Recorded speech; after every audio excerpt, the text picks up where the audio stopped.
Hello everybody, and welcome back to take 2 of this video. I just accidentally deleted something, but alright, we got it back, it's no problem. So, what kind of episode is this? This is about a game called Europa Universalis 4.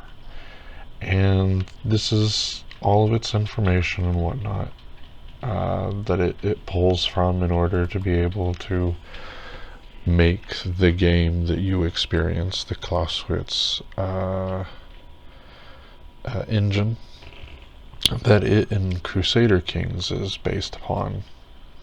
But this is all the common files, the things that, if you want government reform and it happens to be a theocracy, and say it's even the Sisterhood of Jeanne d'Arc, a certain someone may have already come along and edited these particular values. Garrison size shouldn't be there at all. Defensiveness is only supposed to be like 20%, 10%. Discipline's only supposed to be 5%. Shock damage isn't supposed to be there at all. Land morale is the same. Fire damage is the same, I think. And yeah. That's not the only one I edited as well. I was having a whole thing as Navarra. I wanted to play as the Sisterhood of Joan of Arc, but I didn't want to play as Orléans and start off as the French vassal and have to carve my way out of them. It was like, what if a nearby oppressed culture had sort of taken on that sort of imagery? And there's probably a much better local example that I could use, and I just don't know it because it wasn't my speciality in history. If anybody does know, I'd love to know. I should look that up too. Was there a Basque version of Joan of Arc? Probably a little too specific. I might have more luck, unfortunately, with if there was I'm getting sidetracked.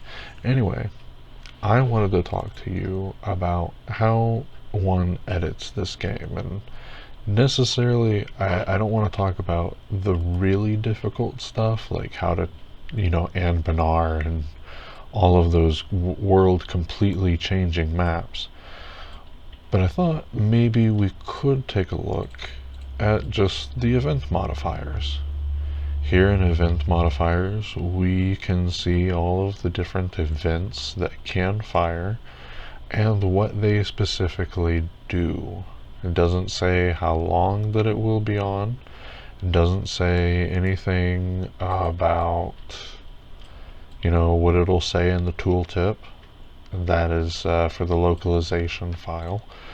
But it does give us an idea. Holy crap, what a thing. I was just going to stop on this one, but this is a little too on the nose for reality. Let's talk about something. The new laws. Wow. Bad free trade merchants. That sounds like a little on the nose too. Public Works of Cairo. Let's talk about that one. They need a lot of water, and I'm already thinking about the news that I have consumed about Cairo. This modifier will provide the following things: 1 monthly splendor.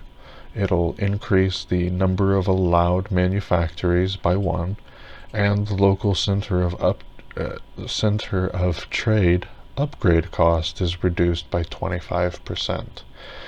It is just a bunch of weirdly formatted words, or even just the representation of words and numbers. Maybe the numbers mean nothing at all to you per se.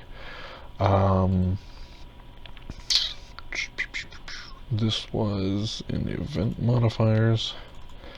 And each of the individual ones can be seen in a list here. And just say you were trying to figure out, how do I add diplomats, merchants, missionaries, or colonists? How do I do that? Well, if you want your little thing to not push rope, I mean global trade power, to ooh, I'm gonna cough.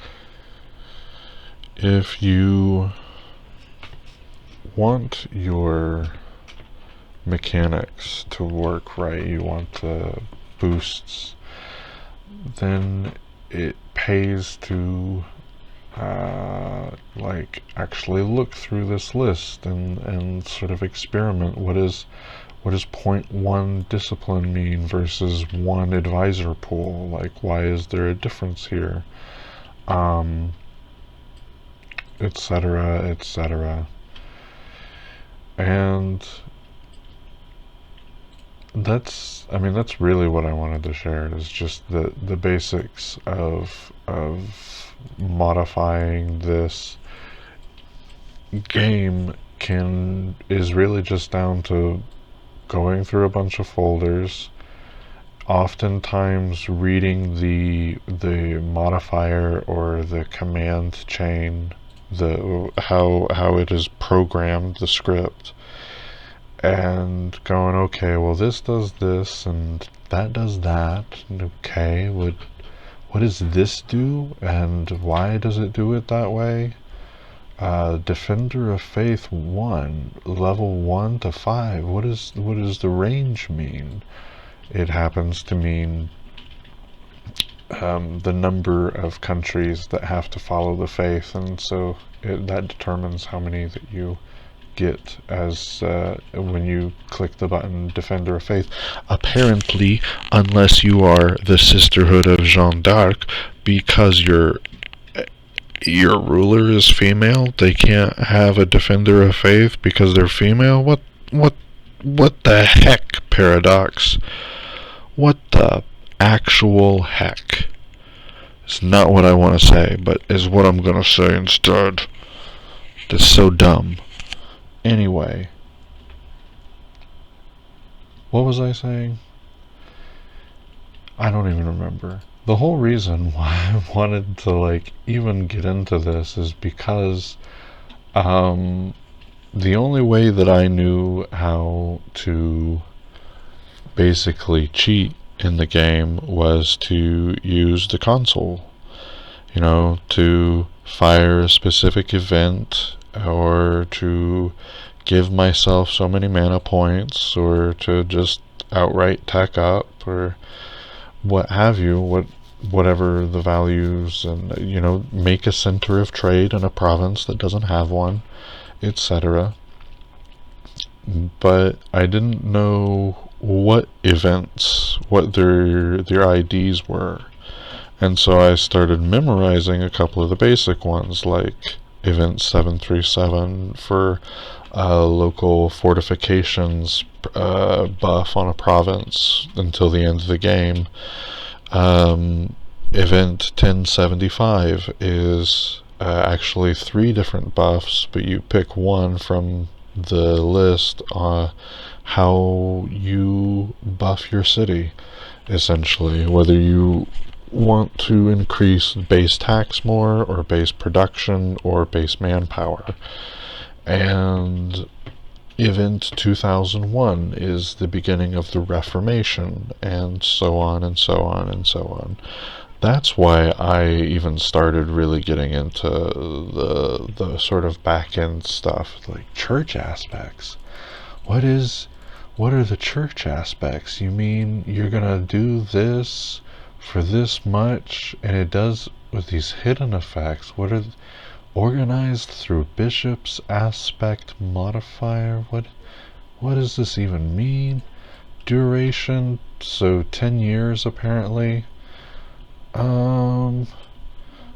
Yeah, I don't, it just comes down to reading it and sort of being very careful with what you change, and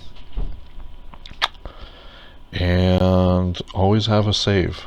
Always have a backup file, because you don't want to be like Tom. You know Tom. I'll link him. He's left YouTube. He needed a break. Anyway, that's it for me. That I can't actually seem to record the game, so I'm not gonna try. You'll have yourselves a lovely day, and bye.